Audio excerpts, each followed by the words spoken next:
Buenas noches a todas las personas que están conectadas y a las que se van a ir conectando a este coloquio semanal del Centro PEN República Dominicana.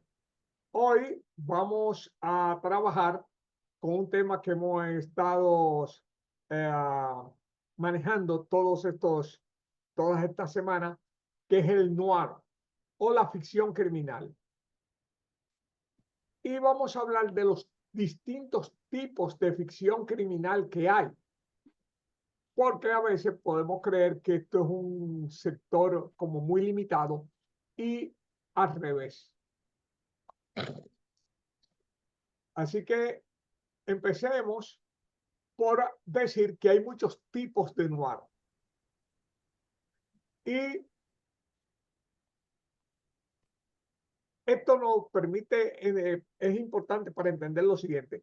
Porque se puntuas en la novela.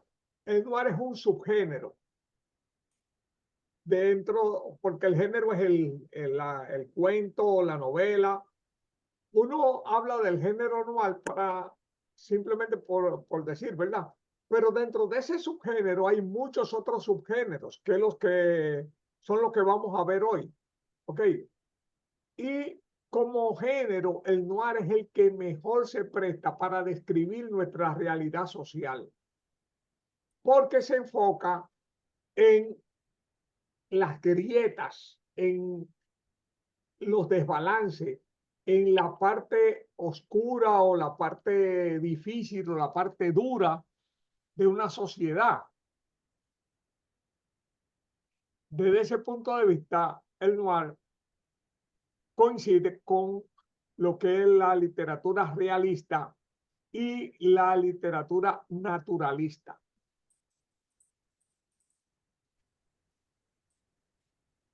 Y veamos sobre los tipos. Bueno, una de las cosas con respecto a los tipos que vamos a ver es que se pueden combinar entre sí. Y segundo, que yo puedo combinarlo con otros géneros, lo que me da a mí una amplia libertad para contar las historias que yo quiera contar. Es decir, yo no estoy encajetonado en un solo tipo, yo tengo flexibilidad. Eso es importante que nosotros lo entendamos. Ahora, vamos a ver un listado de relatos noir. Por ejemplo, está la ficción de detectives.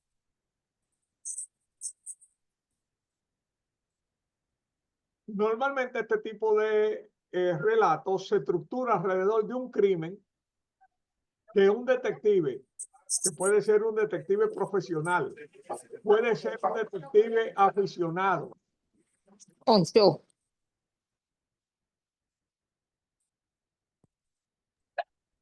puede ser un detective retirado, o puede ser una persona que normalmente no es detective, sino que lo es por casualidad. Por ejemplo, el padre Brown de Chesterton o Miss Marple, una solterona de Agatha Christie. Es decir, no eran detectives eh, profesionales o que venían de la policía, pero se involucraban en descubrir un crimen o un misterio. E incluso puede ser un periodista que investiga un crimen. Eso se ha usado mucho, la figura del periodista, sobre todo en América Latina. Entonces ahí tenemos la ficción de detective. Ok, la gente que va a descubrir quién y por qué asesinaron a alguien. Ahora tenemos el cozy crime.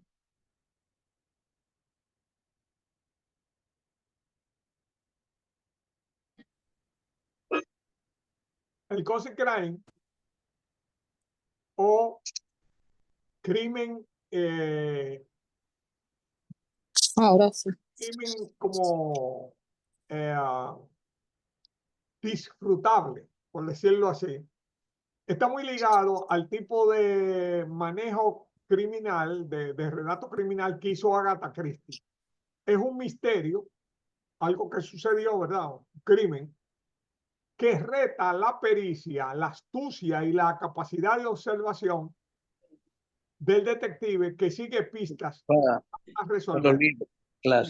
Aquí tenemos ese tipo de, segundo tipo de verdad, que es el cozy crime.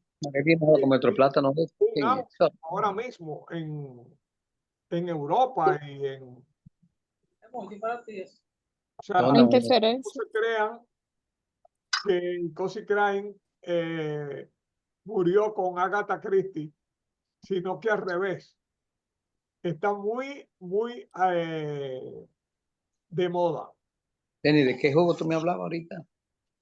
Pongan los micrófonos, por favor, en modo de Yo juego allá. cerrado, mute, por favor. Ok. Entonces, aquí tenemos el siguiente tipo, ¿verdad? Que es el who did it o quién lo hizo. Eso es una palabra que surgió de hacer una mezcla, ¿verdad? De who done it. Entonces, who did it. Ok. Es el siguiente. Y este tipo de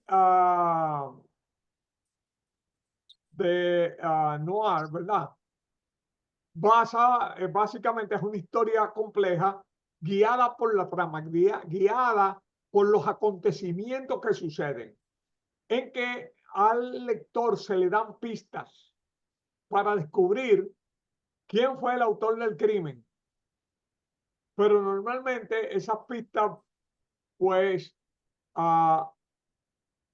resultan que son falsas y nos sorprenden al final con el real autor. ¿Ok? Es muy una estrategia, Agatha Christie también la empleó bastante y es muy común. Siguiente, el whodunit histórico. Entonces, aquí tenemos en este tipo de whodunit histórico, es en la misma estructura, pero asociada a una época, a una región y a unos personajes históricos, incluyendo posibles soluciones de crímenes no descubiertos. Se puede tener como elemento de crimen no descubierto, ¿verdad?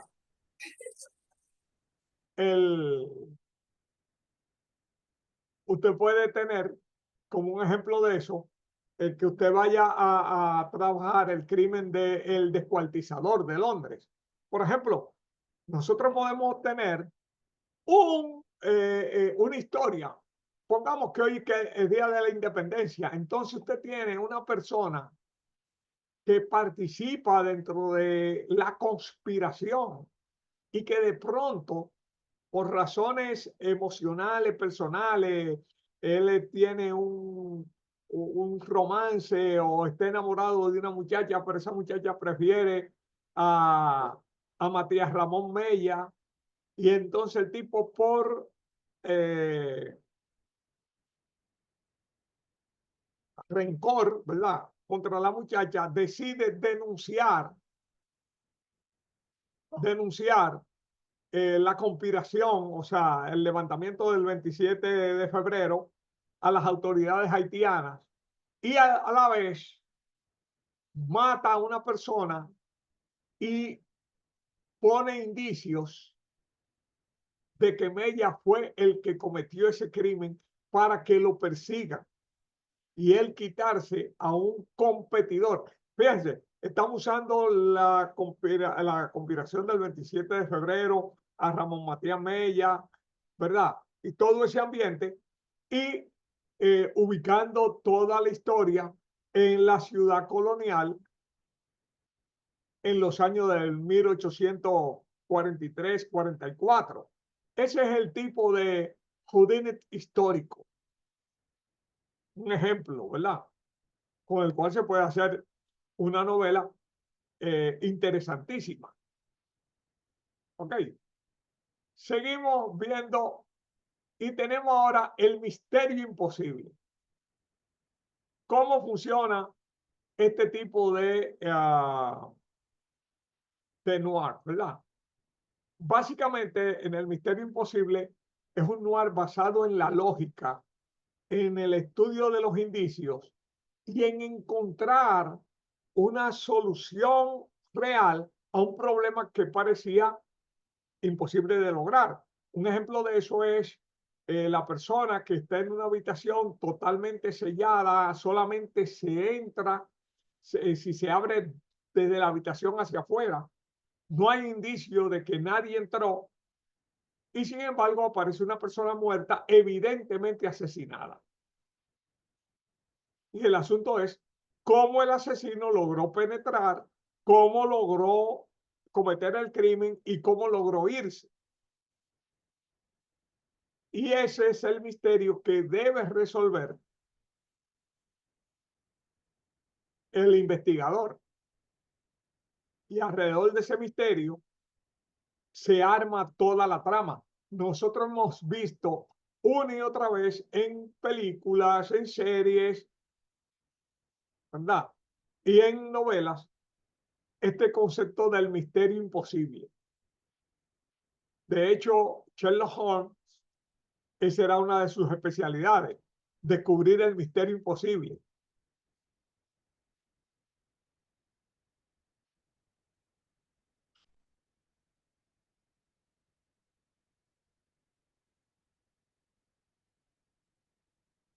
Ahora vamos a un clásico del relato de la narración, la ficción criminal noir, que es la escuela Hal Boyd. Hal Boyd es como muy hervido, muy caliente, realmente muy caliente. O sea, entonces, esta escuela que surge en los Estados Unidos básicamente entre en la década del 30, más que otra cosa, en la década del 30. Y con la Gran Depresión y que tiene autores como James McCain, Horace McCoy, James Cain, Horace McCoy, ¿verdad? Y otros, Raymond Chandler, que es Dashiell Hammett, de las estrellas del Hal Boyd. Es básicamente una escuela donde el protagonista, el personaje, normalmente un detective privado, pero también personajes que no son detectives privados. Por ejemplo, en el personaje principal de la novela clásica de James M. Cain, el cartero llama dos veces, no es un policía, es un delincuente, de hecho, es un buscavidas que se enreda con la mujer de un tipo que quiso ayudarle y se deja manipular por la mujer. Y la otra novela espectacular, novelas clásicas, ¿Acaso no matan los caballos? De Horace McCoy. Y entonces, eso, el personaje es una persona que está bailando, está participando en un concurso de baile muy común en esos años de la depresión, era un entretenimiento popular. Entonces, él, toda su historia es como él está participando con una muchacha en ese tipo de competencia y las tensiones que se dan. Entonces, ahí no hay un policía, ahí no hay detective. Y esas son dos novelas clásicas, clásicas, clásicas. Lógicamente, Dashiell Hammett tuvo un detective como protagonista, Simon Chandler también, pero no obligatoriamente es necesario que haya un detective en la escuela Hallboy. Eso es lo que yo quiero establecer. El protagonista enfrenta peligros, salta normas, o sea, no respeta mucho los procedimientos, ejerce violencia, es cruda a nivel verbal, cruda a nivel sexual también. Puede incluso enfrentarse a policías corruptos y a pandilleros. Es un tipo de novela de pasiones fuertes, de enfrentamientos fuertes y que gusta mucho. Seguimos. Ahora nosotros tenemos el policial. Y el policial es tal porque el protagonista es un miembro de la policía. Puede ser un policía detective, puede ser un policía que toma un crimen o un hecho criminal como algo personal. Por alguna razón se involucra y en ese proceso de luchar por encontrar al criminal, puede enfrentarse con sus superiores y con otros colegas. Así que el relato policial también es parte del noir, pero no es todo el noir, esa es la parte interesante.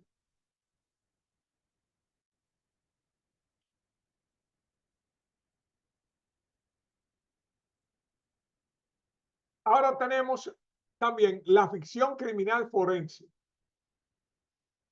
Y nosotros hemos visto cómo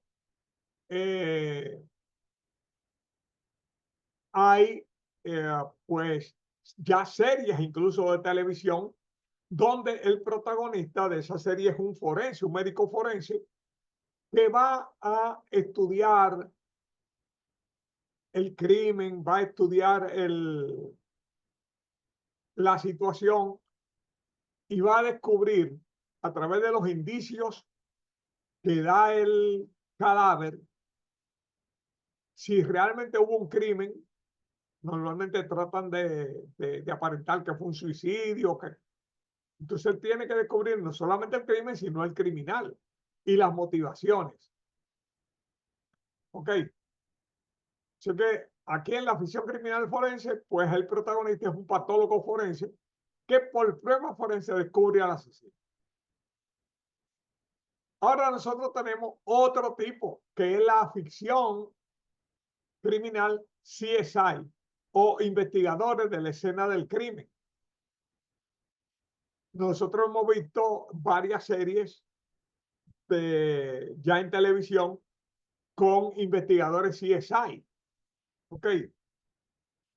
El protagonista en este caso pertenece a una unidad de investigación de la escena del crimen y usa los indicios que va detectando en la escena del crimen, a veces minúsculos, asociados a las pruebas periciales, las pruebas de laboratorio, ADN y otros recursos, sobre todo de tecnología, para descubrir al criminal.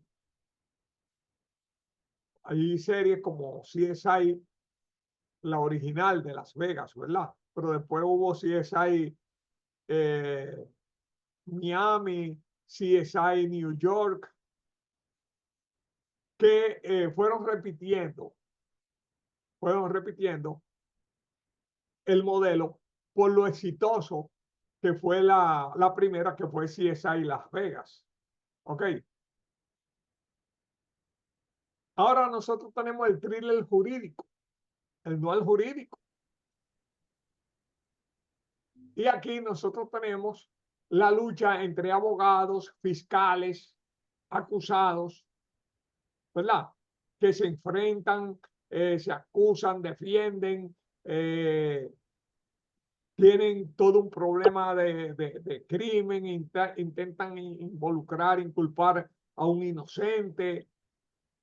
Y en torno a ese debate se arrastran jueces, testigos, ¿ok?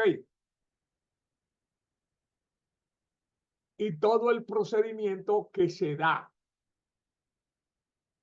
El thriller jurídico es también otra fuente que nosotros hemos visto.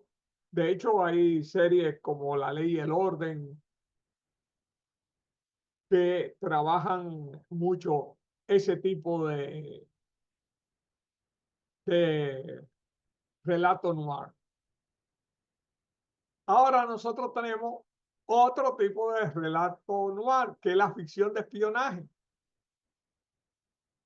Uno dirá, pero ya no hay. Bueno, ahora mismo, el espionaje es algo que está a la orden del día. Fíjense las tensiones entre China, Estados Unidos, Rusia, Europa, y ahí hay un trabajo de enfrentamiento de espías, búsqueda de información, de secretos, tratando de que personas informen, ¿verdad? Entonces también está el espía que espía para vender secretos a organizaciones criminales. Están los complots políticos, ¿verdad? Las conspiraciones, la traición, el doble espionaje, la doblez. Y como aquí se dice, no solamente hablamos de espionaje político, también existe el espionaje industrial, el espionaje asociado a chismes sobre la vida personal de la gente. ¿Ok? La destrucción de reputaciones. Ahí es todo un mundo ese del manual de espionaje. Ahora tenemos otro tipo de noir, que son las historias que tienen que ver con mafias y pandillas, donde no obliga, los personajes pueden ser incluso delincuentes que se enfrentan.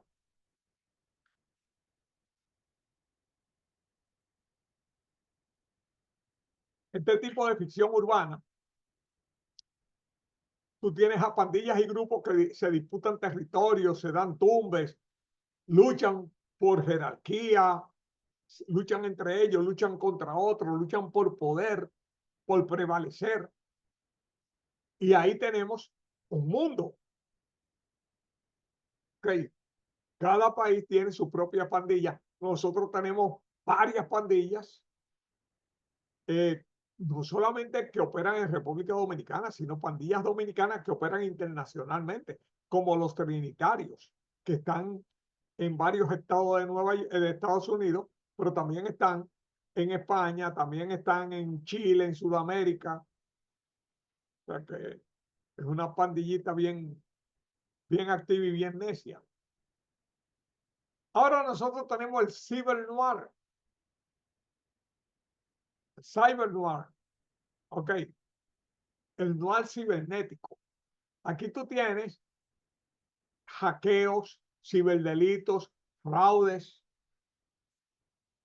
y otros empleos ilegales de la tecnología, chantaje, sustitución de identidad y otros crímenes que pueden originar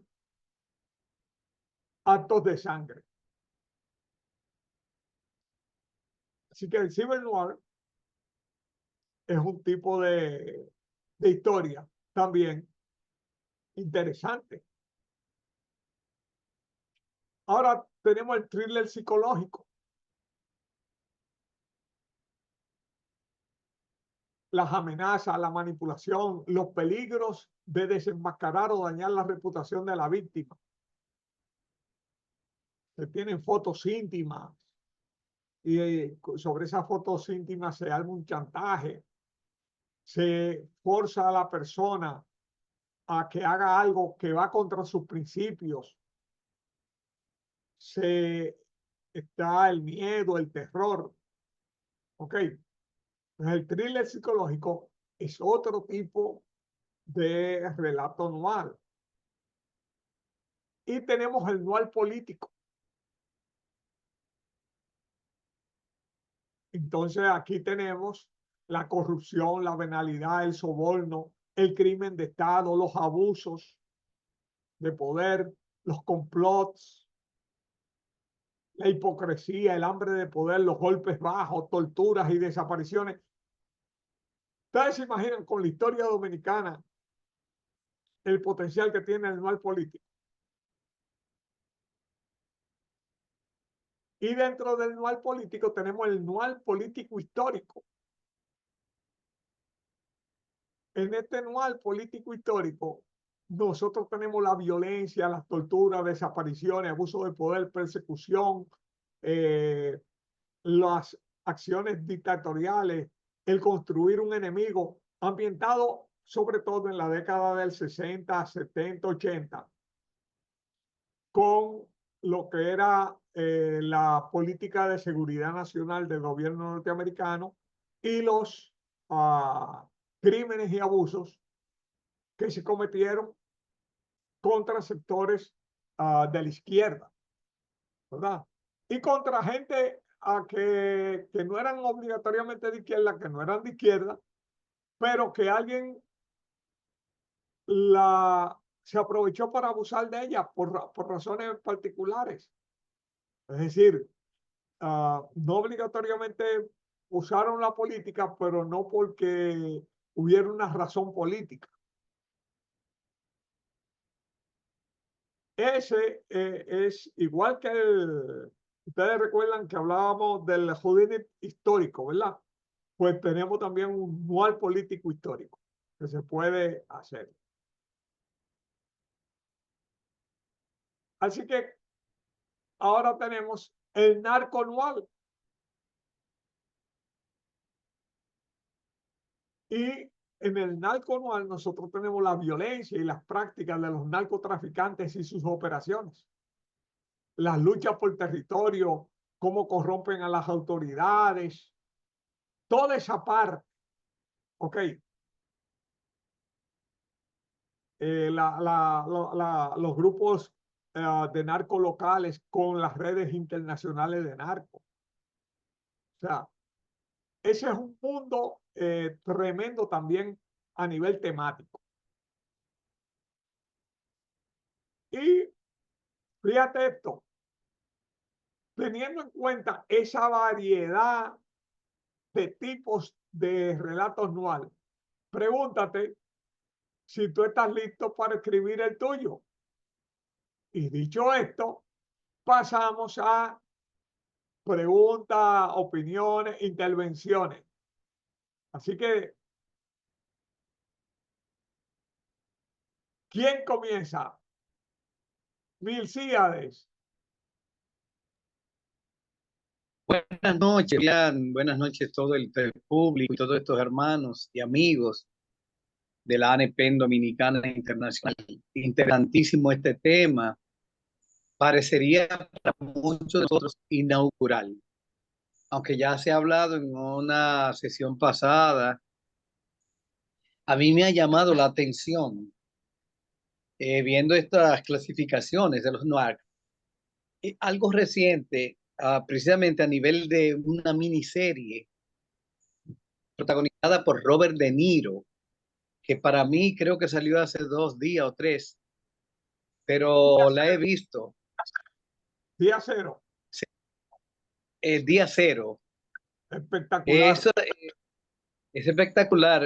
Creo que la voy a tener que repetir porque hay unos detalles que no lo pude captar porque tenía visita y apagué el televisor y volví, pero no pude captar bien el origen.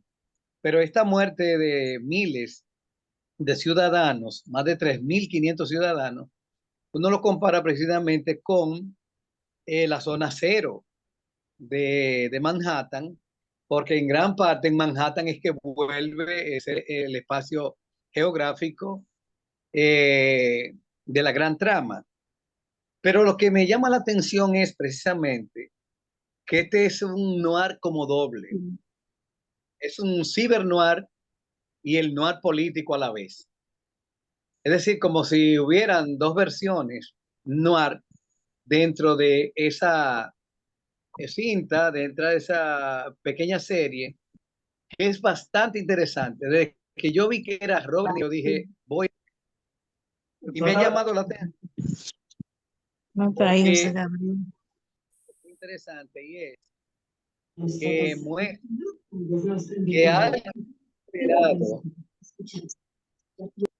que no creíamos, alguien, para decirlo más claro, que esperábamos que investigaran y que no eran posibles criminales, son nada más, nada menos, el yerno del personaje que hace Robert De Niro y su propia hija.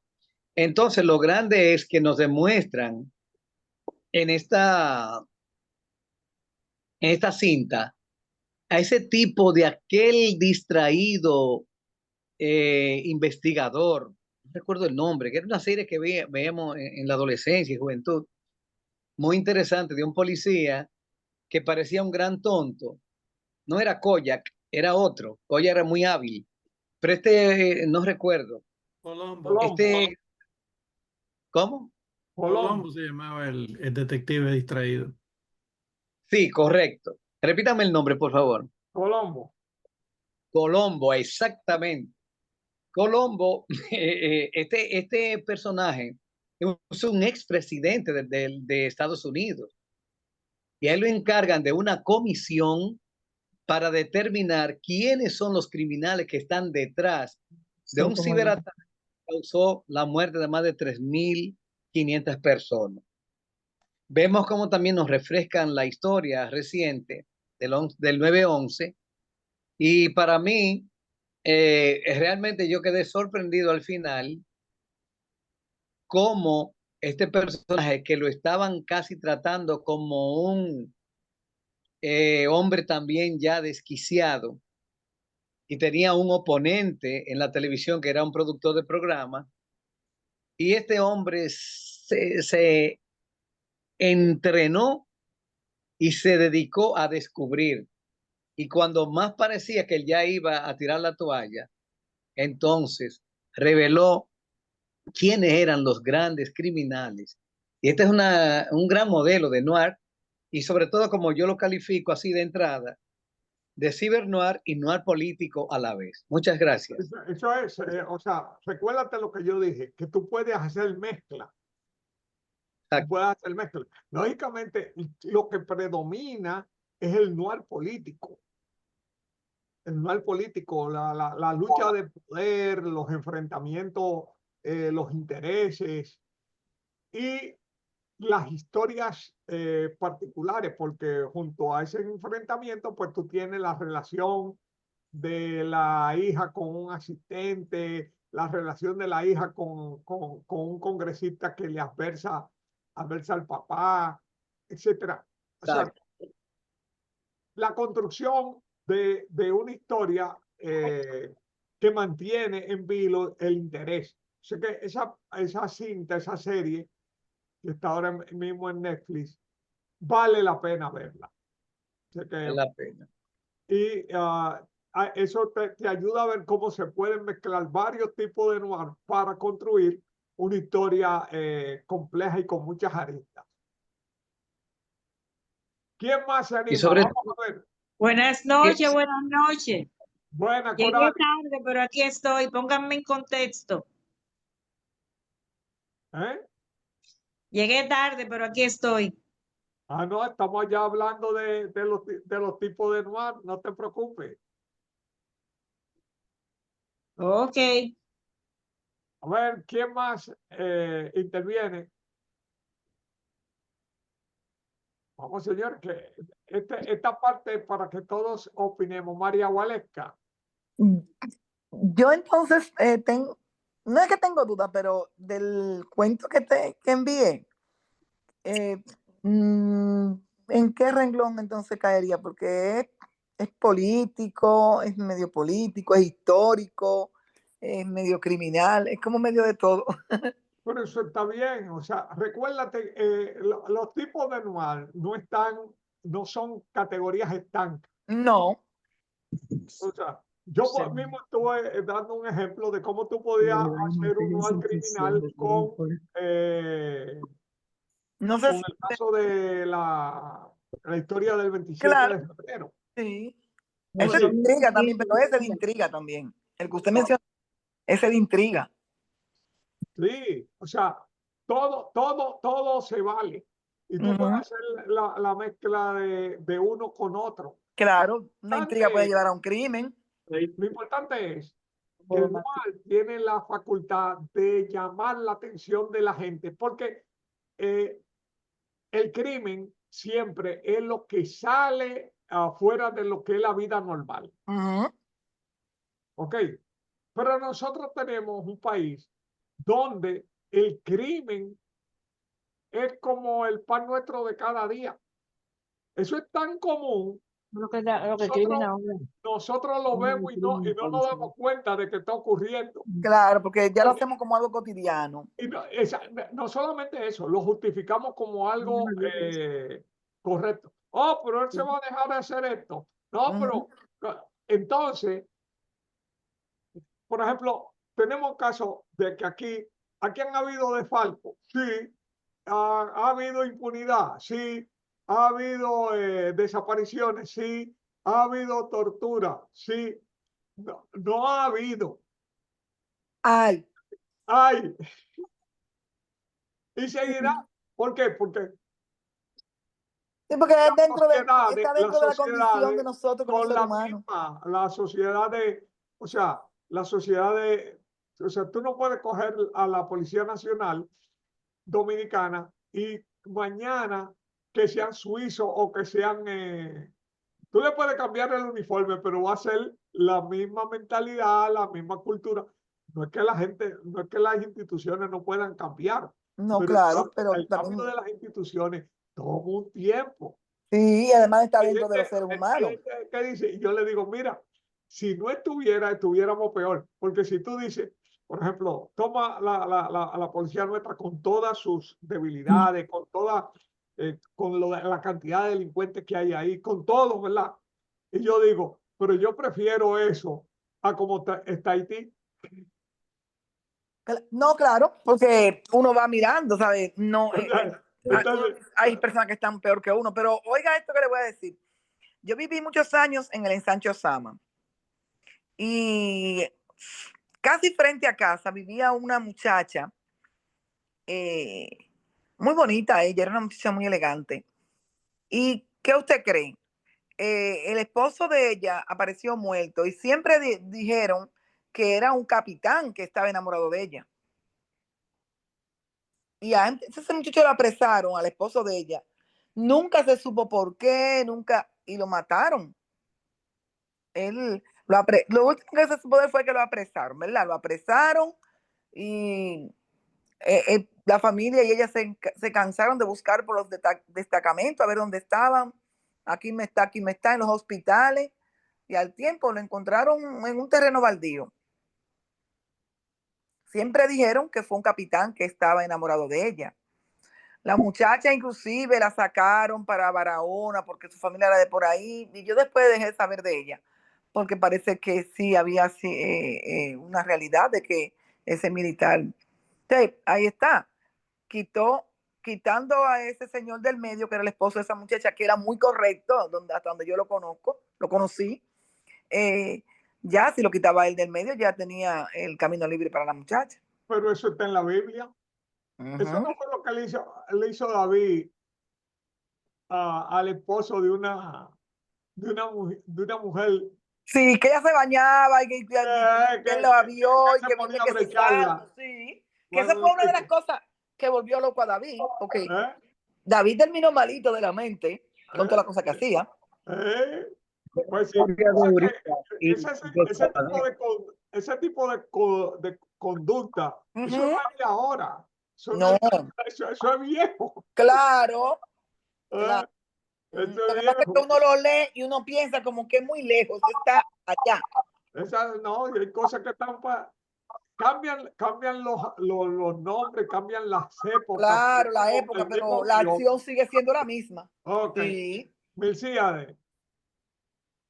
Y quería referir, para puntualizar, esa es la historia de Urías, un gran soldado de David, y Betsabé, su esposa. Eso le costó a David muy caro, porque le costó la muerte. Sí, yo me bañé. Cuando yo estuve. Me quité la 7 días de grande dolor. De manera que Prende la televisión.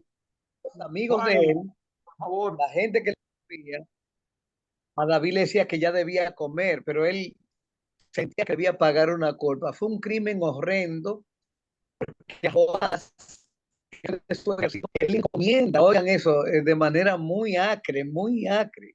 Y un hombre tan valiente, cuando se habla de los valientes de David, ese se cuenta entre los primeros 30.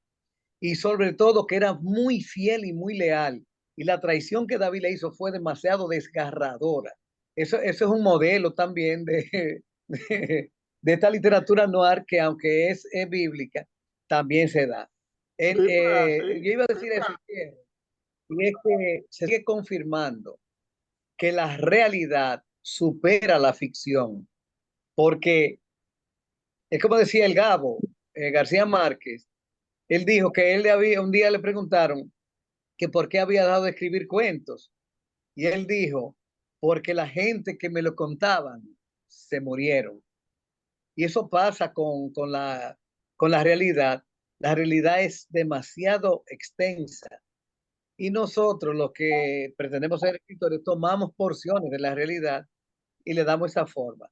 Este tipo de novela noir es demasiado demandante y apasionante. Creo que vale la pena que nos enfoquemos en algún tiempo en esto. Muchas gracias y perdonen la interrupción. no, Quería no, aclarar nada más. bien, seguimos. Más participantes, señores. Esta es la parte que Osvaldo.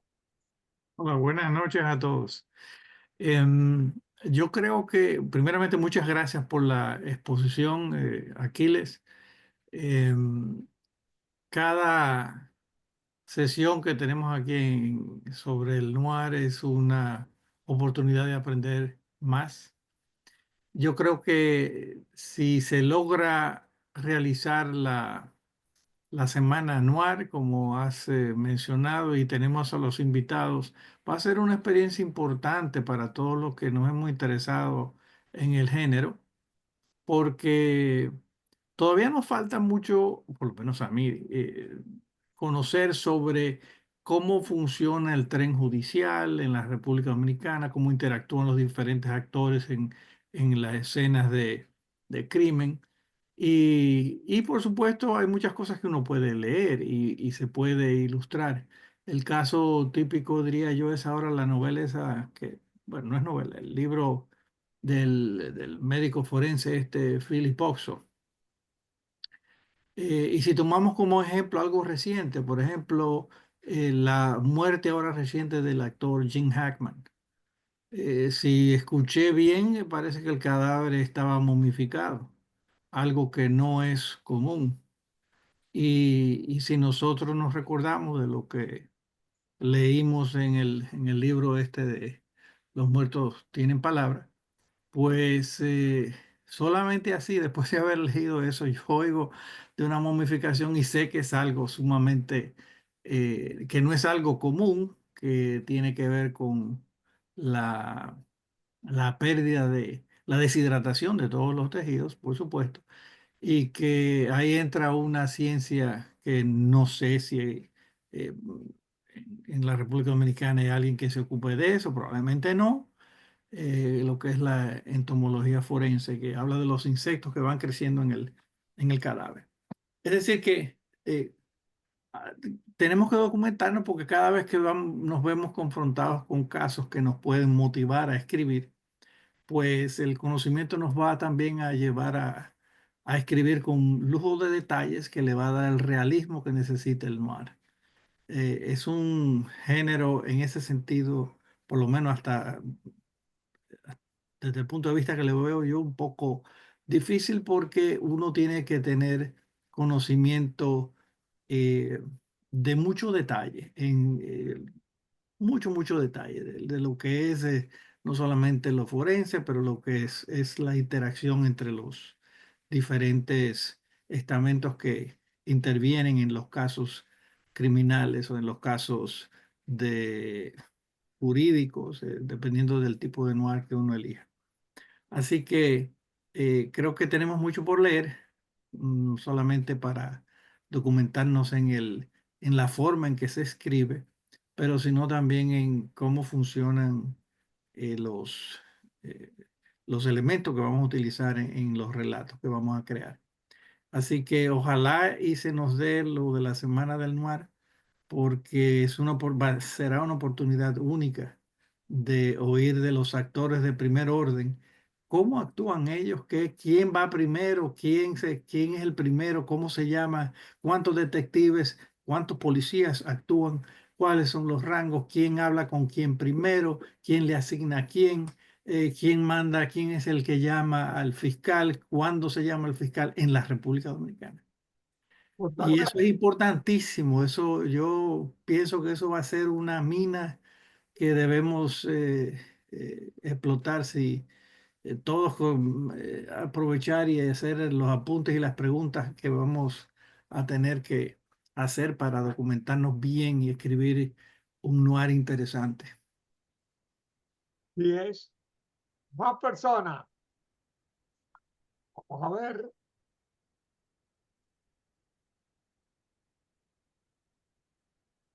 Oye, pero aquí es una cuestión del carajo. Demasiada gente tímida, parece.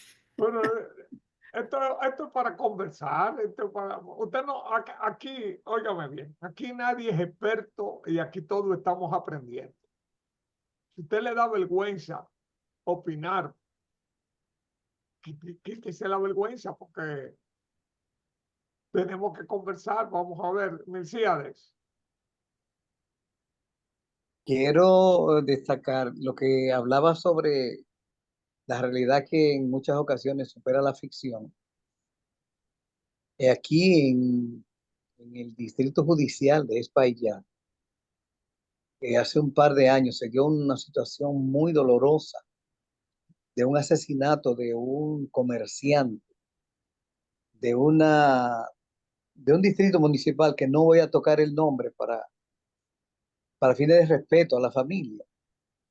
Y al señor lo desaparecieron en horas de la madrugada, lo sacaron de su casa, nunca apareció ni el cadáver, ni apareció él vivo tampoco. En derecho se reconoce que hay una desaparición a partir de cierta cantidad de horas, de día, 24 horas, 72 horas.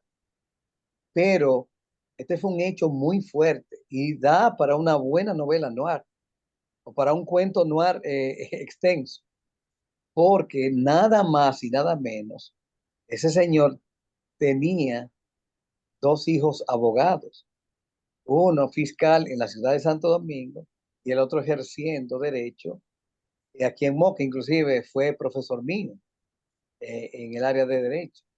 Y esa situación fue dolorosa para ese abogado que le digo que recientemente falleció.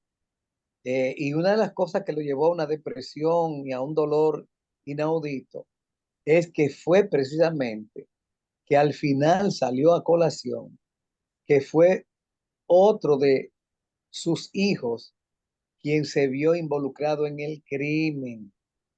Entonces, la fiscal de Santo Domingo, hermana, ¿verdad? E hija del difunto, nunca quiso aceptar que ese hermano pudo haber hecho eso.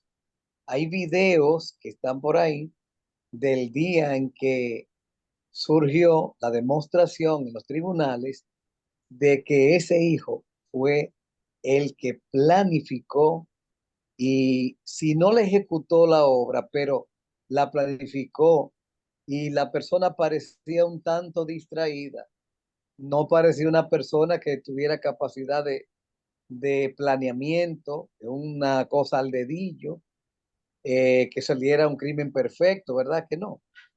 Ni siquiera se creía que era capaz de algo así, porque se pensaba que ciertos niveles mentales de él no le daban capacidad suficiente para eso. Esta situación, como les reitero, hace pocos meses ese abogado falleció y sabemos que es el dolor y la pena de ese gran acontecimiento que estuvo el crimen dentro de su propio hogar del padre, eso a él lo destruyó. Y no hace mucho, hace pocos meses que me enteré que había fallecido en otra ciudad, que tampoco la voy a mencionar, en otra ciudad cercana a Moca. Mira, Todo esto, perdón, sí, todo esto es materia.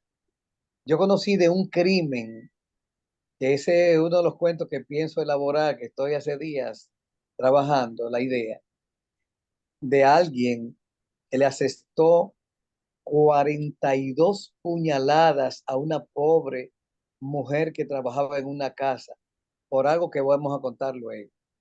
Fue un hecho real y yo me sorprendí porque yo conocía el personaje en la vida real, yo conocía el personaje en mi niñez y en mi barrio todo le teníamos mucho miedo a ese hombre. Pero en todo caso, hay mucho material en República Dominicana, en nuestra Moca, en Santiago, en La Vega, en la ciudad capital, en los campos nuestros. Hay muchos crímenes que nunca pareciera que se supieran al final quiénes fueron los criminales y los asesinos. Hay mucho que contar. pero claro, o sea, como yo dije, nosotros tenemos una potencial de historia de crímenes, porque la mayor parte de la historia dominicana y la mayor parte de las cosas que suceden en nuestro país nunca son las que se dicen públicamente. ¿Ok? Por ejemplo, Entonces, aquí nosotros hemos tenido gente que se ha muerto compitiendo de noche, drogado y bebiendo. ¿Me explico? Hijos de papá y mamá que se matan ahí en la Luperón y después tú ves que ponen como que fue un accidente, o sea, la hipocresía social. Entonces, esa doble, esa hipocresía tan dominicana de tapar las cosas, de disimular, eso es un manantial, porque todo, al final de cuentas, todo el mundo sabe qué fue lo que sucedió. Vamos a ver, Coralis. señor, pensando yo que en todos los países que ha habido regímenes dictatoriales, siempre hay muchas historias. Por ejemplo, aquí de desapariciones que se convierten en leyenda porque no se llega a una conclusión de ellas. Está lo de Guido Gil, está Henry Segarra Santos, está la muerte de Héctor Méndez y los hermanos Galvez. Y en países así siempre hay mucho material para este tipo de historias. Totalmente. ¿Y cuál es el mayor problema?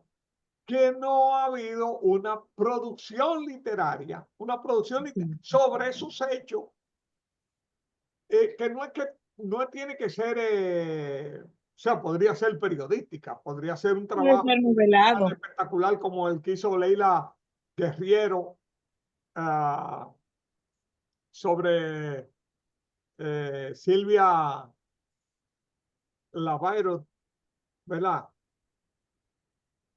Que habla de cómo ella la secuestraron.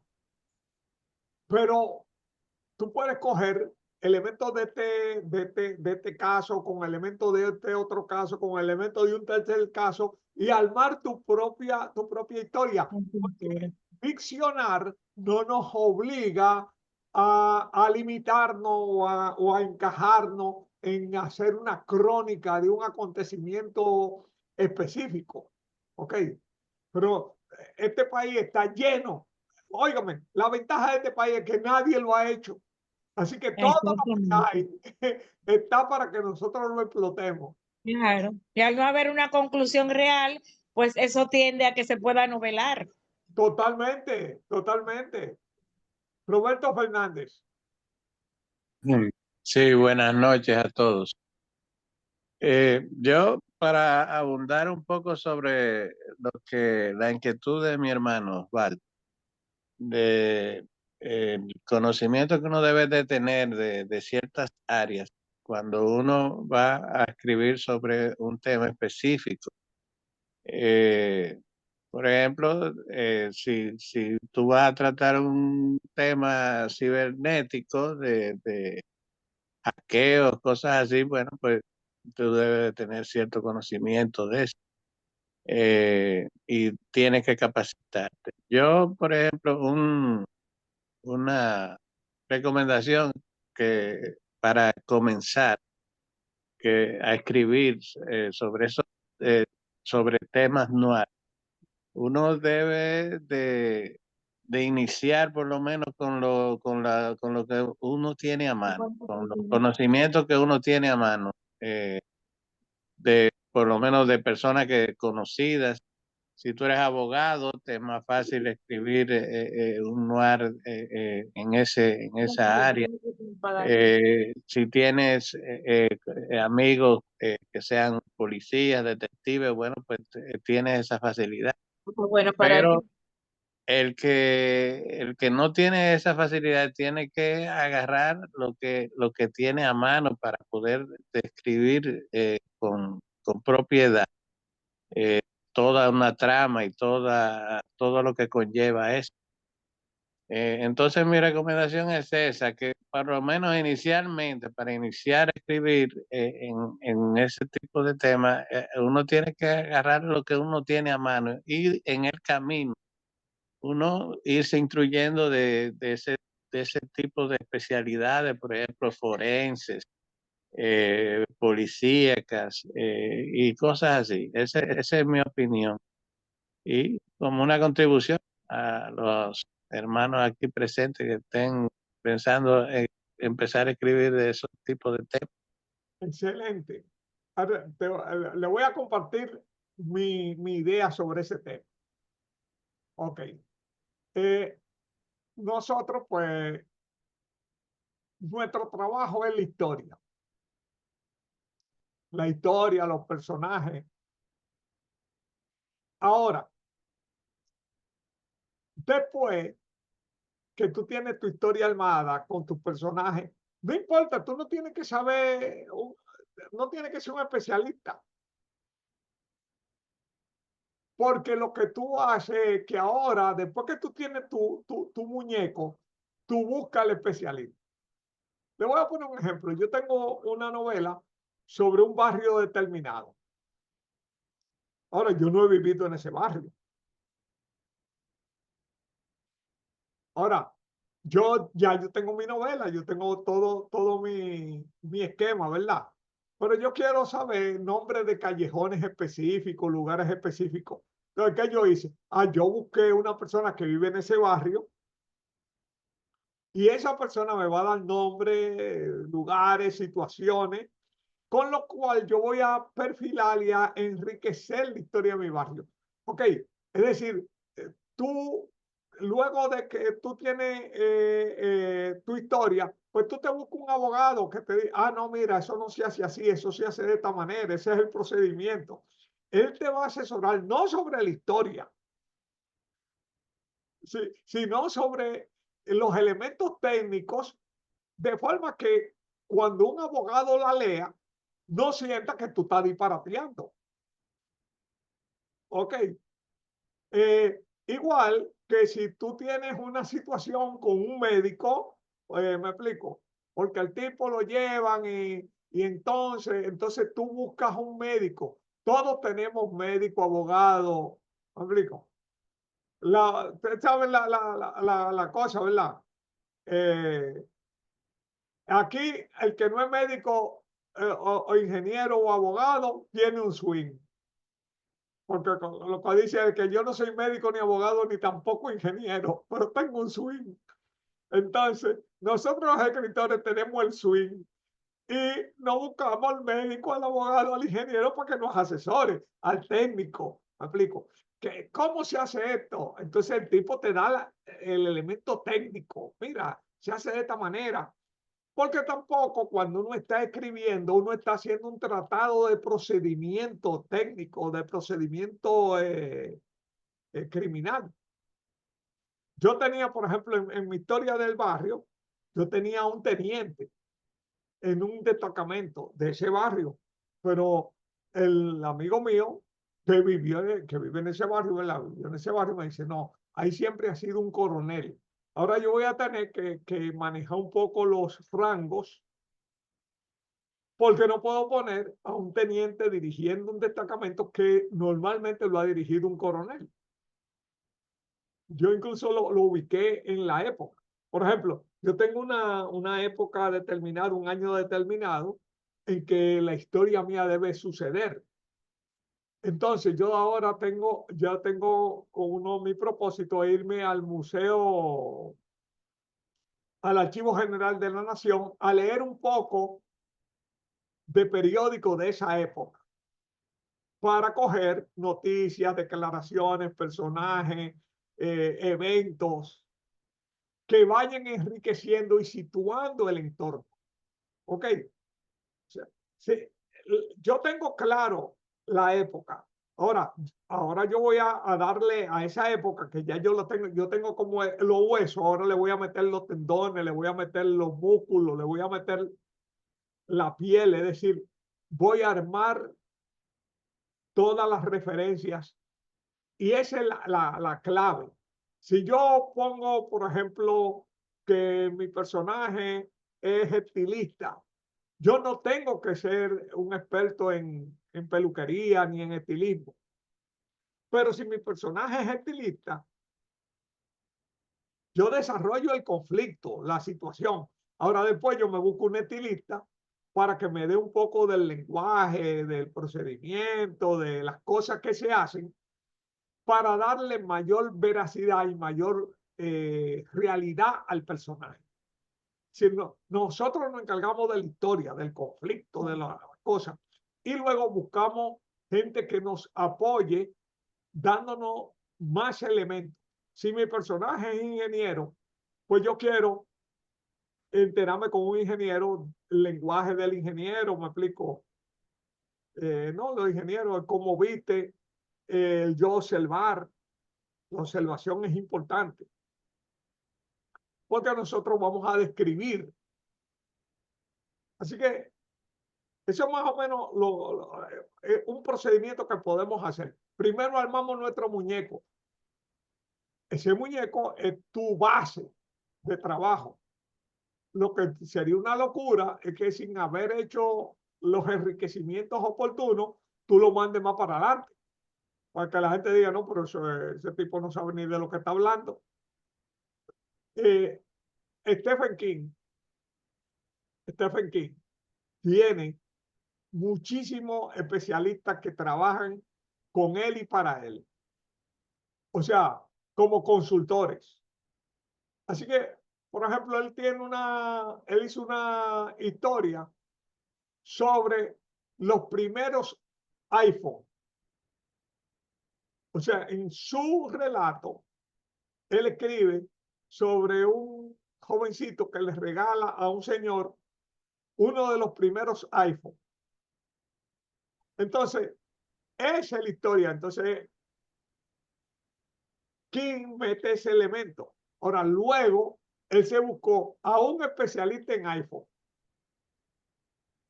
que le contó las cualidades o las características de esos primeros iPhone.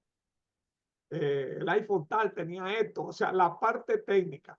Y Stephen King incorpora las especificaciones o características que le aporta su especialista, su asesor. Ese es un elemento, y de hecho él habla de eso en ese mismo libro. En la mayoría de los libros de Stephen King, él suele hacer como una especie de pequeño comentario sobre la historia que él escribió y de cosas que hizo, que son riquísimas. ¿Ok? Y donde uno aprende cosas. Así que eso, pues, es algo que nosotros podemos aprovechar. Primero armamos nuestro muñeco. Para armar nuestro muñeco nosotros no tenemos que tener mucha especialidad. Si tú pones que tu personaje es un chef, tú no tienes que saber mucho de chef. Ahora, después que tú armaste, porque lo que importa no es la profesión que el personaje tiene. Y no, y el conflicto pasa en una cocina, pero lo importante es el conflicto, la lucha entre una persona, ¿verdad? Y otra persona que compiten por el mismo objetivo. Uno que se la pone más difícil a la otra. O sea, esa parte es la parte del escritor, la parte del conflicto, de las motivaciones humanas. Ahora, luego, yo me busco una persona que trabaje en una cocina, que sea chef, para que me diga, mira, nosotros usamos tal tipo de ropa, usamos tal tipo de procedimiento. O sea, que me dé elementos que hagan creíble al personaje. Para eso siempre buscamos asesores, colaboradores y expertos. Ese es un elemento importante. Pero eso después que tengamos la historia. Pero no tenemos que esperar ser chef. Porque imagínate, tendríamos que tener todas las profesiones del mundo. Y eso es un poco, eso sería imposible. Le damos verosimilitud cuando nos apoyamos con personas que sepan. Igual que si tú colocas una historia en el 1870, ok, eso es legítimo.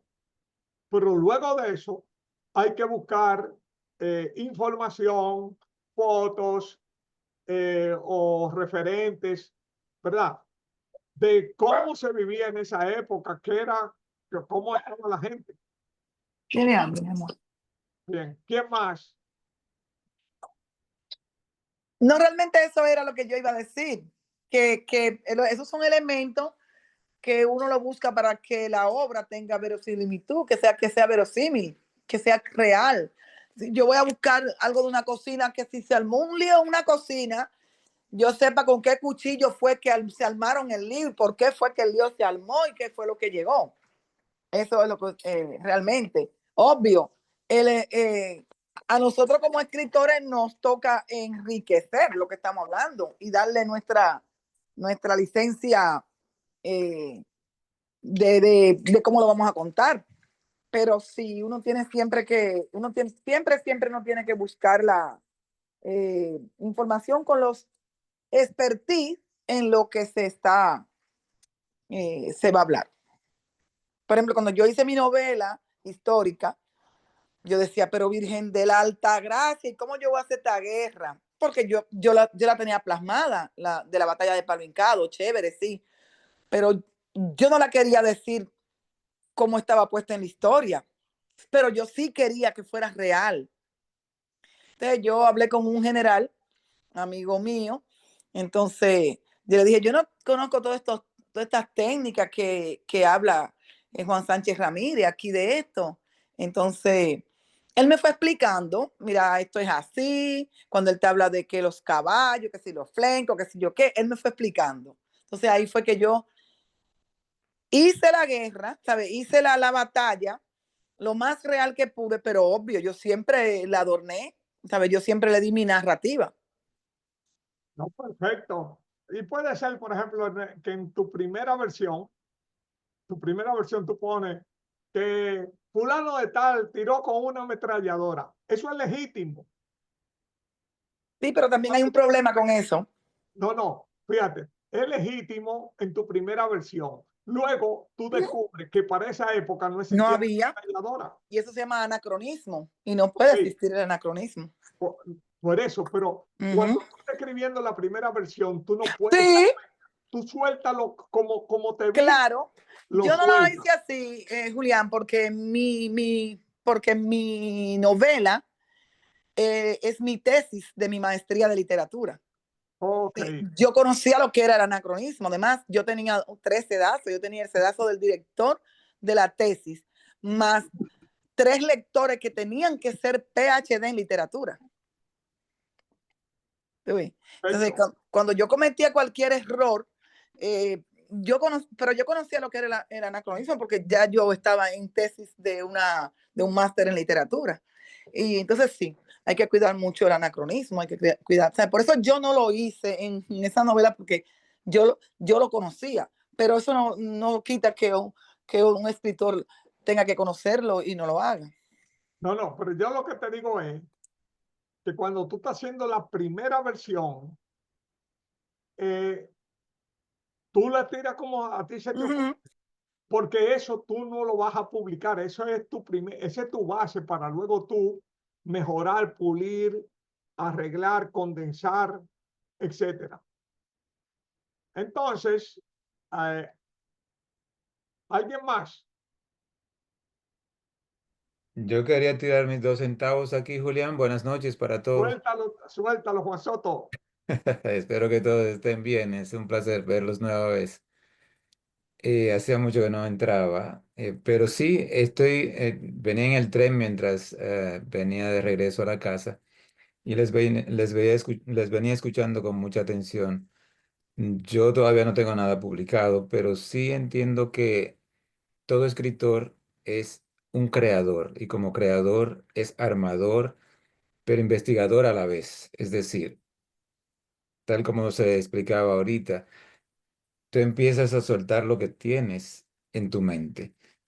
Tienes la historia, tienes la trama, pero después tienes que convertirte en un investigador para saber los detalles de cada quien, de cada cual, de cada época, de cada momento, de cada personaje, y para luego enriquecerlo con tu creatividad, utilizando los elementos que has investigado, con los que has levantado esa información para traerla a colación en tu historia. Y creo que sí, como creador, nos corresponde armar el muñeco, como usted decía ahorita, pero es en base a toda esta investigación de querer siempre saber cómo son las cosas, cómo ocurrieron, cómo se vestía cada personaje en una época específica, en un lugar específico, y traer todo esto ya pincelado por parte del propio escritor. Los temas que se mencionaron ahorita sobre los diferentes asesinatos y casos sin resolver que tenemos en República Dominicana definitivamente son una cantera abierta de posibilidades para escribir sobre este género. Y ya quisiera yo tener el tiempo para sentarme a investigar un poquito, o más bien empezar a escribir algunas ideas que me surgieron mientras todos hablaban. Pero vaya, esta vida no es fácil. Así que Siempre hay tiempo para tirar la imaginación para adelante.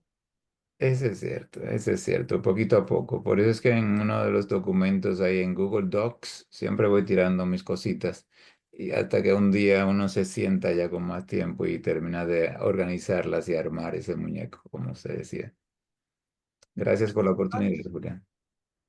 Entonces, quiero agradecerle a todos por haber estado hoy aquí.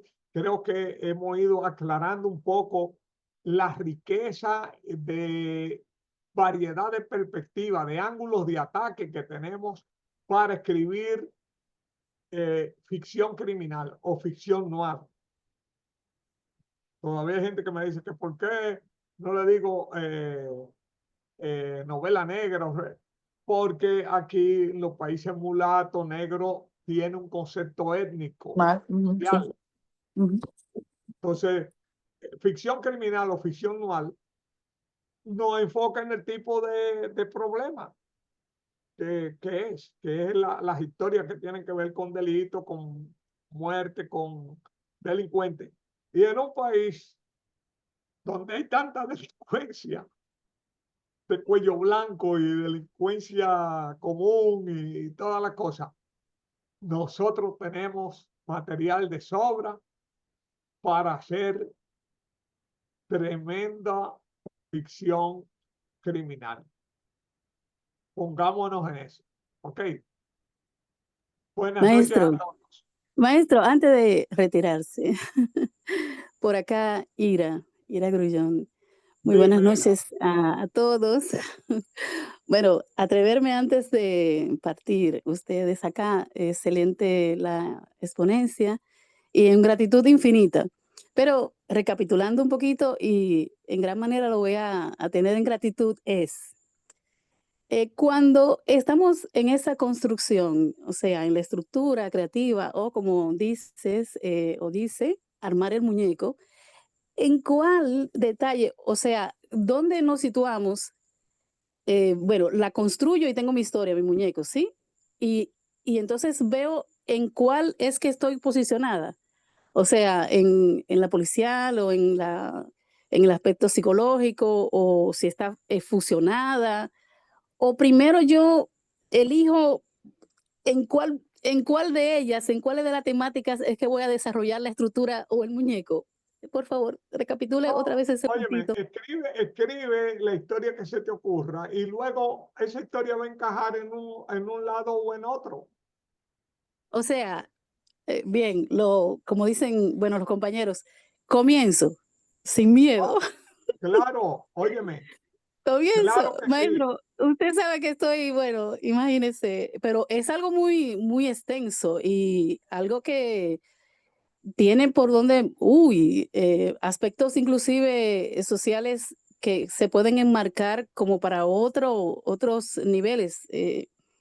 Bueno, hay un compañero acá que es médico de esta área o sea, de que lleva lo que es esta estructura a una acción tan, por ejemplo, mire, por ejemplo, recién esa señora madre que a su niña de 6 años y luego lo que sale es que fue Dios o un mensaje, no sé. O sea, es algo que está bien, bien profundo y de uno verdaderamente meterse en la investigación y ponerse en eso. Pero bueno, muchísimas gracias por excelente, de verdad, excelente. Y gracias por estar y al igual que a los compañeros y por permitirme también yo estar acá. Bien, pues nos vemos el próximo jueves. Amén. Bye. Gracias, buenas noches. Gracias. Igual, bye. Ok.